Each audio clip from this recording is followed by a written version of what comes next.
My name is Renata, and I was 34 years old when my mother sat across from me at her own kitchen table and said, "We borrowed it. The family needed it more." She was talking about $54,000. 9 years of deposits. Every month, $500 into a custodial fund I had opened for my daughter Maya the year she was born. My parents had managed the account because I was a single mother working irregular hours and they were local, and I trusted them with the thing I trusted them with most, my daughter's future. I didn't flip the table. I didn't raise my voice.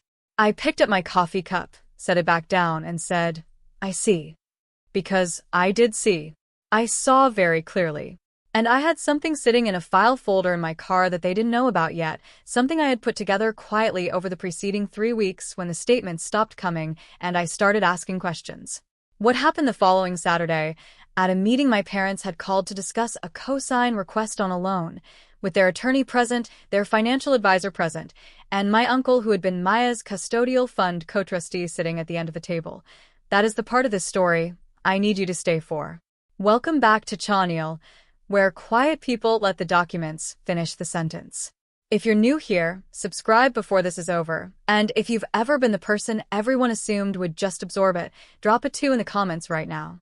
I grew up in a mid-sized city in central Virginia, the kind of place where the same families have lived in the same neighborhoods for 3 and 4 generations, where people recognize your last name before they recognize your face, and where certain things are simply understood without being said. That your family comes first. That you handle problems inside the house before you take them outside. That loyalty is demonstrated by not asking too many questions. My parents, Frank and Lorraine, were the kind of people their community described as pillars. My father had run a small plumbing supply business for over 30 years. My mother had been a church secretary, then a bookkeeper for the business, and then, in her later years, the person who managed the family's finances with a quiet authority that everyone deferred to without being asked. She paid the bills, tracked the accounts, made the decisions about where money went. My father handled the physical work and the customer relationships. My mother handled everything else. I am their only child.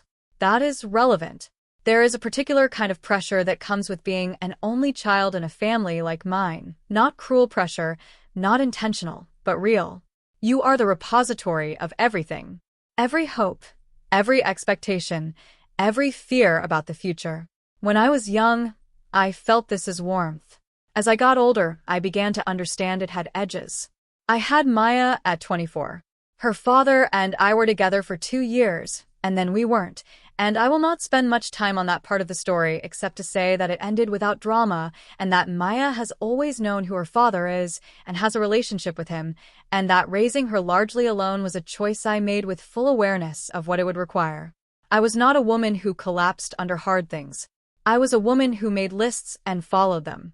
My occupation at the time this story begins was radiology technologist. I had done my training in my early 20s, taken a position at a regional hospital in Richmond, and built a steady career there over 10 years. It is not a glamorous job in the way that some medical jobs are glamorous. It is precise, repetitive, physically demanding, and absolutely necessary. I was good at it. I had good hands and good attention, and the particular temperament the work requires. Calm under pressure. Quick to orient, not rattled by the urgency of strangers. I bought a small house when Maya was 3. A 2-bedroom in a quiet part of the city. Older, needed some work, but mine. I put 15% down.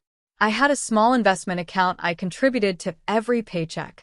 I drove a reliable car I'd owned for 7 years. I kept my expenses below my income, not because I had been coached to, but because I had a daughter and a mortgage and no safety net that didn't involve calling my parents, and I had made a private decision very early on that I was not going to be in the position of needing to make that call. The custodial fund for Maya was something I set up when she was born. Before I left the hospital, almost, or so it felt. I had done research during the pregnancy, the kind of reading you do at 11 at night when the baby isn't letting you sleep, and you are trying to control the things you can control. I opened a custodial education account through my bank and set up a $500 automatic monthly deposit. The idea was simple. By the time Maya was 18, there would be enough there to give her a real start. Not to pay for everything, but to mean that she wasn't starting her adult life already underwater. My parents offered to manage the account. This was not unusual.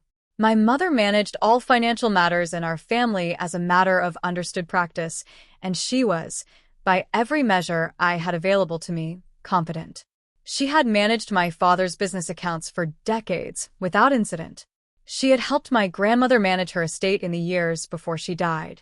The offer made sense, and accepting it meant one less administrative task on a to-do list that was already long. My Uncle Gareth, my mother's older brother, a retired accountant, was listed as the co-trustee on the account. This had been his suggestion, actually offered when we set it up as an extra layer of oversight. He was a meticulous man, Gareth, the kind of person who kept receipts in labeled envelopes and balanced his checkbook to the penny. I had trusted him my entire life. He had taught me how to read a bank statement when I was 12 years old. For 9 years, I made those deposits without missing a single month. There were months when it was harder than others, months when the car needed work, when a shift got cut, when Maya's school had an unexpected expense. I made the deposit anyway. It was not negotiable. It was the one thing I had decided was not negotiable. I received statements twice a year printed and mailed, until I didn't. The first time I noticed something was off, Maya was 7. I had been getting the semi-annual statements reliably since the account opened, a folded printout in an envelope. The kind of communication my mother favored over anything digital. January and July, like clockwork. The July statement that year didn't arrive. I called my mother and asked about it. She said there had been a change in how the bank sent them, that they'd switched to a new system and the mailing had been delayed, and that she'd have it for me soon. I let it go. I was in the middle of a staffing shortage at the hospital that had me working extra shifts, and Maya had started a new school year, and there were 1,000 other things occupying my attention. I told myself I'd follow up. I didn't follow up. Not then. The following January statement arrived on schedule. I looked at it briefly, noted the balance was lower than I expected. I had mentally been tracking approximate growth and the number seemed light, and told myself I'd look more carefully at the next one.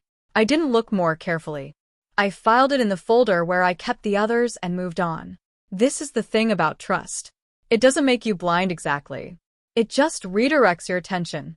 There were things I noticed but did not examine, because examining them would have required entertaining a possibility I had not yet given myself permission to entertain. The second signal came when Maya was 8. My mother mentioned, in passing, during a Sunday phone call, that the business had had a slow quarter and that they'd had to move some things around financially. I asked what she meant.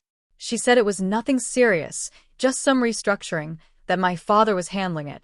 I asked if everything was okay. She said, of course, don't worry.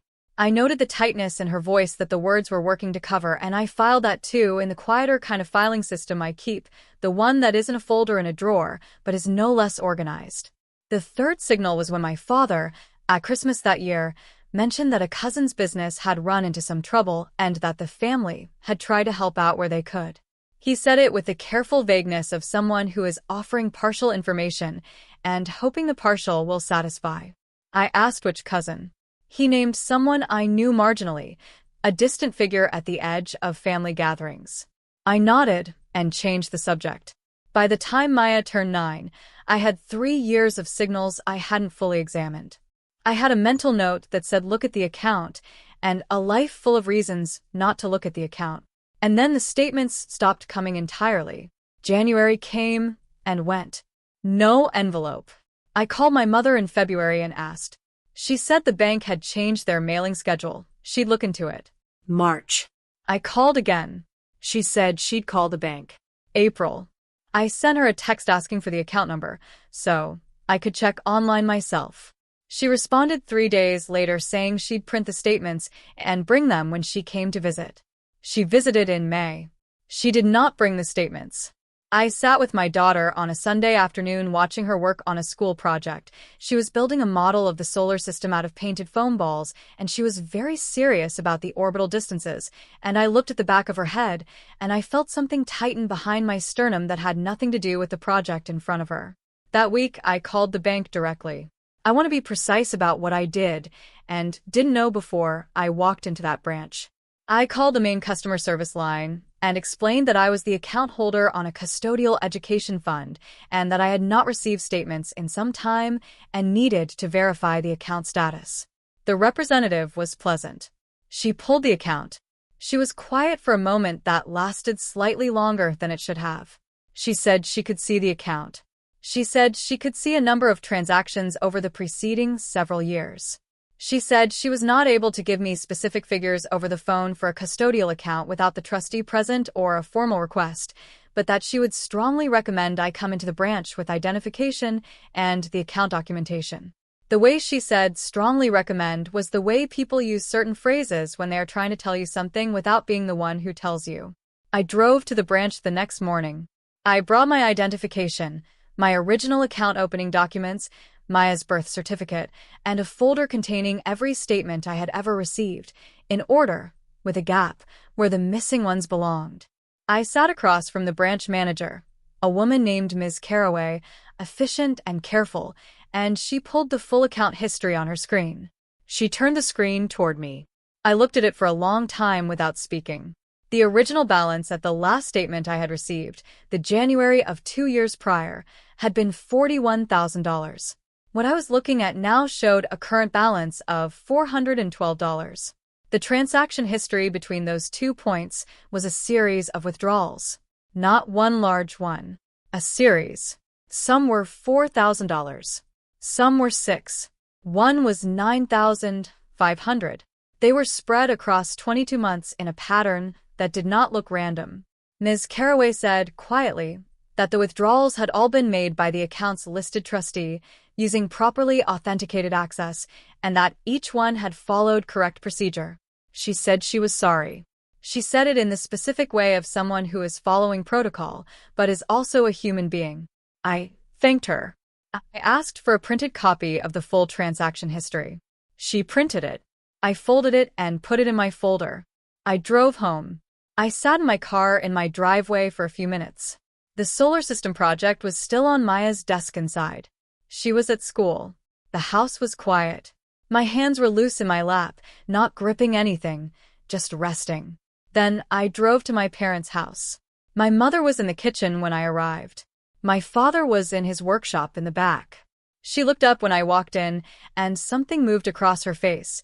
A quick recalibration. The kind that happens when someone realizes a conversation they've been anticipating has arrived earlier than expected. I sat down at the table. I put the folder down. I didn't open it. I said, I went to the branch this morning. She was quiet. I said, $412, Mom.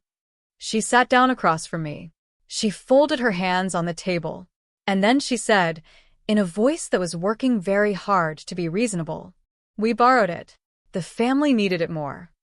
I looked at her hands on the table. I looked at the window over the sink. I said, how much of it was for the cousin's business? She said, some. And some was for the house. We had a situation with the roof, and the business line of credit was tied up, and it was just supposed to be temporary. I said, for 22 months. She said, we were going to put it back. We had a plan. I said, Maya starts high school in 4 years. She said, we know that. We're going to figure it out. It's a family decision. This kind of thing happens in families. I didn't raise my voice. My voice was very level. I said, I need the full accounting. Every withdrawal, what it went to, and whatever documentation exists. She looked at the folder I had brought. She said, there's no reason to make this bigger than it is. I said, I'm not making it anything. I'm asking for documentation. I left 20 minutes later without the documentation because she said she needed to talk to my father first. I drove home. I sat at my kitchen table, and I opened my laptop, and I looked up the name of an estates and trusts attorney in Richmond. I had an appointment 3 days later. What I learned in that appointment and what I did with what I learned is the part of the story that my parents did not see coming. And 2 weeks after that appointment, they called me. They needed me to co-sign on a business loan. The plumbing supply business was refinancing. The bank required a family guarantor, and as their only child, I was the natural choice. They had scheduled a meeting. Their attorney would be present. Their financial advisor, my Uncle Gareth. I said I would be there. I did not say what I would be bringing. The attorney I hired was named Mr. Okafor. He was in his mid-50s, unhurried, with a habit of asking one question at a time and waiting completely for the answer before asking the next one. He specialized in estates, trusts, and family financial disputes, and he had, in his measured way, seen most variations of what I was describing. I brought him everything. The original account documents. Every statement I had ever received. The transaction history Ms. Carraway had printed. The signed co-trustee agreement listing my Uncle Gareth.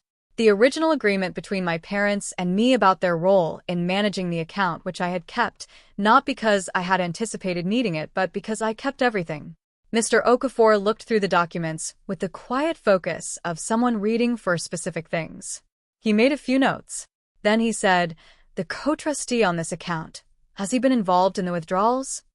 I said I didn't know. I said I assumed not, because Gareth was meticulous about financial matters and I couldn't imagine him authorizing this.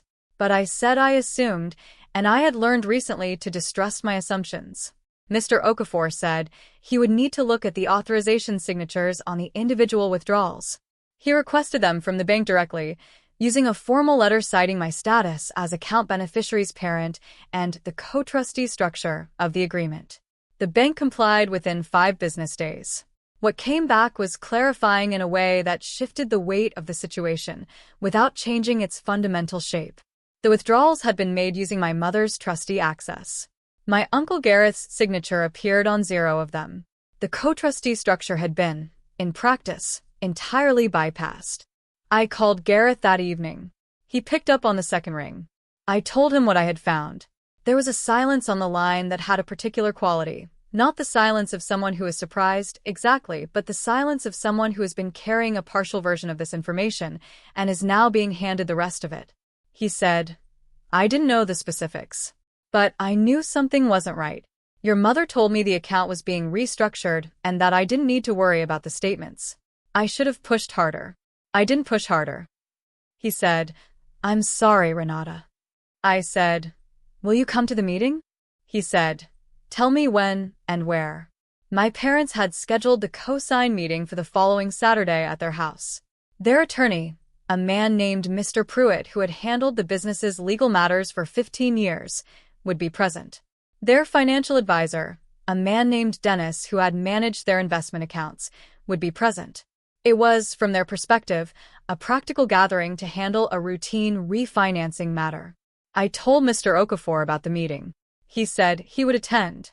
I told him I wanted the meeting to proceed normally until the co-sign documentation came out, that I wanted to let it get to that point before anything was introduced. He said he understood. He said he would follow my lead. I spent the days between the call and the meeting doing the things I always did. I worked my shifts. I took Maya to her Thursday evening gymnastics class. I made dinner. I helped with homework. I watered the plant on my windowsill. I did not talk to my parents. They texted once to confirm the meeting time, and I replied, "Confirmed." The night before the meeting, I laid out what I was going to wear: a dark blazer, plain slacks, sensible shoes. Clothes that said nothing about the occasion. I made sure Mr. Okafor's printed summary was in the front pocket of the folder I was bringing, followed by the transaction history, followed by the original account documents, followed by the co-trustee agreement. In that order. I closed the folder and set it on the kitchen counter. I went to bed at a reasonable hour. I slept. The meeting was at 11 in the morning on a clear Saturday in late October. My parents' house is a colonial on a tree-lined street, the kind of house that looks, from the outside, like everything inside it is orderly. The maple in the front yard had gone fully orange. My father had raked the front walk. There were 2 cars in the driveway. I didn't recognize Mr. Pruitt's, I assumed, and Dennis's. I parked at the curb. Mr. Okafor pulled up behind me 2 minutes later. We walked to the door together. I rang the bell rather than walking in, which I sometimes did, because I wanted the formality of that small act. My mother answered. She looked at me, then at Mr. Okafor beside me, and something in her expression shifted. Not dramatically, just a slight reset, the way a face resets when it encounters something it hadn't prepared for. She said carefully, "You brought someone." I said, My attorney, Mr. Okafor. He'll be sitting in.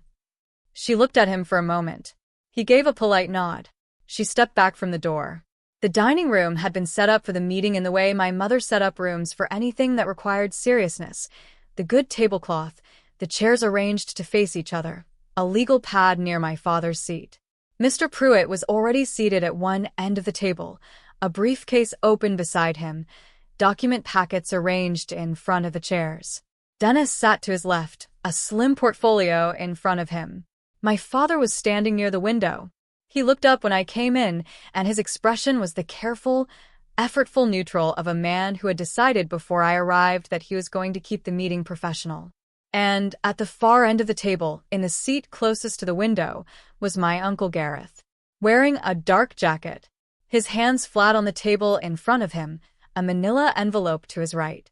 My father's eyes went to Gareth, then to Mr. Okafor, then back to Gareth, with the particular stillness of someone whose internal calculation has just produced an unexpected result. My mother sat down. She did not look at Gareth. Mr. Pruitt took charge of the opening professionally in the way attorneys take charge of rooms. He explained the purpose of the meeting, the refinancing of the business's primary operating loan, the bank's requirement for a family guarantor, the paperwork that would need to be signed. He slid a document packet toward my seat. I left it closed. Mr. Pruitt said, "We really just need your signature on 3 places, Renata. It's straightforward. Dennis has run the numbers, and the business is in a good position to service the loan." Dennis gave a small nod that was meant to be reassuring. I looked at the packet in front of me. I looked at the table. I looked at my father, still standing near the window, his arms crossed now in the way he crossed them when he was waiting for something to be over. I said, "Before I look at anything, I need to raise something that affects this conversation." My mother said quickly, "Renata, this isn't the time." I said, "It's the right time. Because the question of whether I'm in a position to take on financial liability for this family is directly connected to what I need to raise." Mr. Pruitt looked between us with the alert patience of an attorney recalibrating his read of the room. I opened my folder. I placed the transaction history on the table first. Then the original account documents. Then the co-trustee agreement. Then Mr. Okafor's one-page summary, which laid out the timeline and figures in the clean, unambiguous language of someone who had spent 30 years reducing family financial disputes to their essential facts. I said, "In the month Maya was born, I opened a custodial education fund. I deposited $500 a month for 9 years without missing a single payment. At the rate of return consistent with the account type, the balance should have been in the range of $62,000 to $65,000. The actual balance when I checked 6 weeks ago was $412. The room was very quiet. I said, "The transaction history shows 21 withdrawals over 22 months, totaling $54,188. Every withdrawal was made using trustee access. The co-trustee, my Uncle Gareth, was not consulted on or informed of any individual withdrawal." Gareth said, from his end of the table, "That's correct." His voice was level. He opened the manila envelope and placed a copy of the co-trustee agreement on the table in front of him. "My signature does not appear on any of the withdrawal authorizations. I have verified that with the bank." Mr. Pruitt had stopped looking at his own documents. He was looking at mine. Dennis had his hands very still on his portfolio. My father had taken a half step back from the window, without appearing to decide to do it. The color had left the lower half of his face in a way that left the rest of it looking temporarily mismatched, like a photograph that hasn't fully developed. My mother was looking at the transaction history I had placed on the table. She was not looking at me. Mr. Okafor said, in the measured tone he had used throughout our consultations, "Ms. Renata is not disputing the family relationship or the intent behind the borrowing. She is establishing, for the record and in the presence of counsel, the documented facts of the account and its current status. She wanted that to be part of this conversation before any cosign request was discussed." Mr. Pruitt said carefully, "Frank, Lorraine, is this accurate?" My father did not speak. My mother said, "We were going to repay it. We had a plan, the business was going to have a better quarter, and we were going to—" My father said, quietly but with a weight that landed in the room. "Lorraine, stop." She stopped. Mr. Pruitt looked at the summary sheet in front of him for a long moment. Then he said to me, "I want to be clear that I was not aware of this situation." I said, "I know. That's why I wanted it documented in front of you." Gareth said, "She called me because my name is on that account, and I had a responsibility I didn't fulfill adequately. I'm here to say that on the record." Dennis had gathered his portfolio into a neat stack in front of him and was looking at the table. He did not speak, but his expression had the particular quality of a man who is rapidly adjusting his professional assessment of a situation he thought he understood. My mother's hands were in her lap now. Her shoulders had drawn inward slightly, not dramatically but visibly, the way posture changes when something that has been held upright for a long time is no longer being held. I did not add anything to what Mr. Okafor had said. I did not editorialize. I did not look at my parents with anything other than the steady, direct regard I had walked in with. Mr. Pruitt said, after a silence that took its time, "I think the cosign discussion needs to be tabled." I said, "I think that's right." The meeting ended 40 minutes after it began. Mr. Pruitt and Dennis left together. They said goodbye with a careful courtesy of professionals who have just witnessed something they will need to process privately. Mr. Okafor gathered his copies, shook my hand, and showed himself out. Gareth stood by the door for a moment, looked at my mother, who did not look back, and then looked at me and gave the small nod of a man who has done what he came to do. My father was still standing near the window when the last car pulled out of the driveway. I put my documents back in the folder. I picked up my bag. My father said, without turning from the window, "Renata, just my name, nothing else." I said, "I know, Dad." I left. The calls started that evening. My mother first, a long message, careful and measured, that navigated between explanation and apology without fully landing on either. She said things had gotten away from them, that the business had been in a worse position than they'd let on, that they had genuinely believed they could put the money back before it mattered. She said she was sorry. She said it more than once, which is not something she did easily.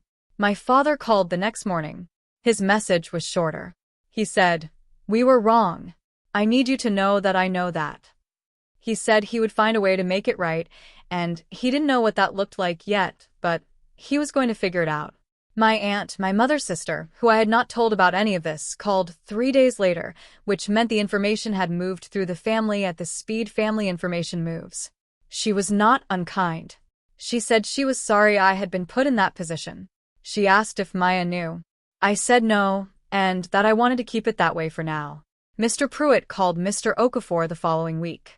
He had, apparently, reviewed the account documents on his own time and had some questions about the co-trustee structure and what obligations it carried.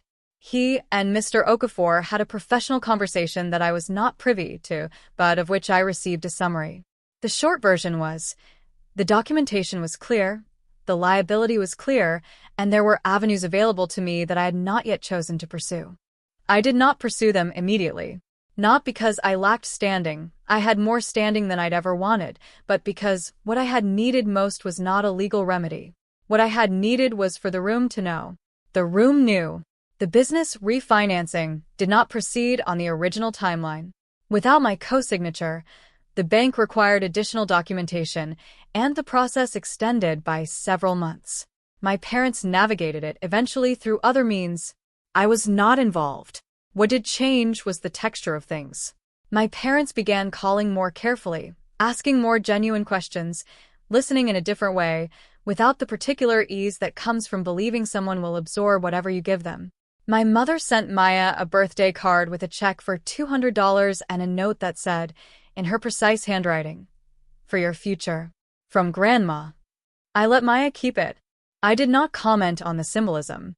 My father, over the following months, produced a written repayment acknowledgement, a document, properly witnessed, acknowledging the amount owed and committing to a schedule.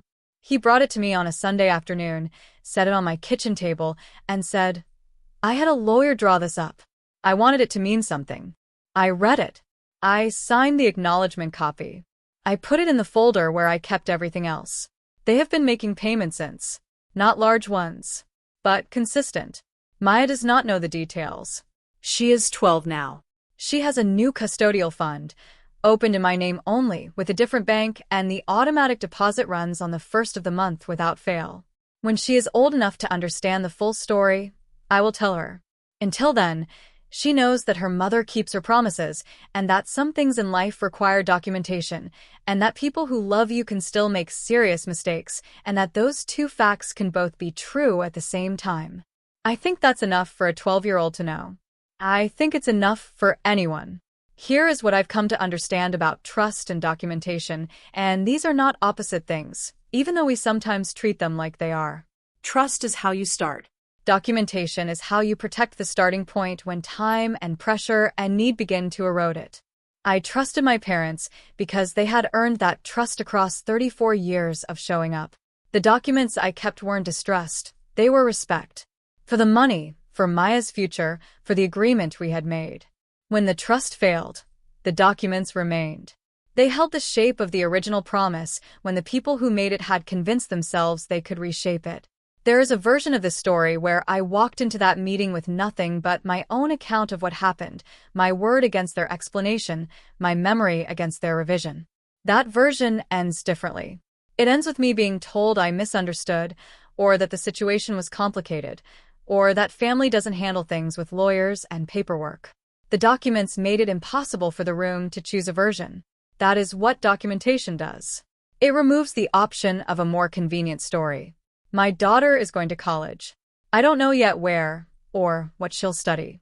But she is going with a fund that has her name on it that only I can touch, and that has been growing without interruption since the morning after that meeting. That's my story. A custodial account, a signed co-trustee agreement, and a folder I carried into a room where it was very much needed. Now here is what I want to know from you. Have you ever been asked to do something financially significant for a family member, co-sign, loan money, manage an account, and discovered later that the trust you extended had been used in a way you hadn't agreed to? What did you do, and would you do it differently now? Drop your answer in the comments. Drop a comment, hit subscribe, and I'll see you in the next one.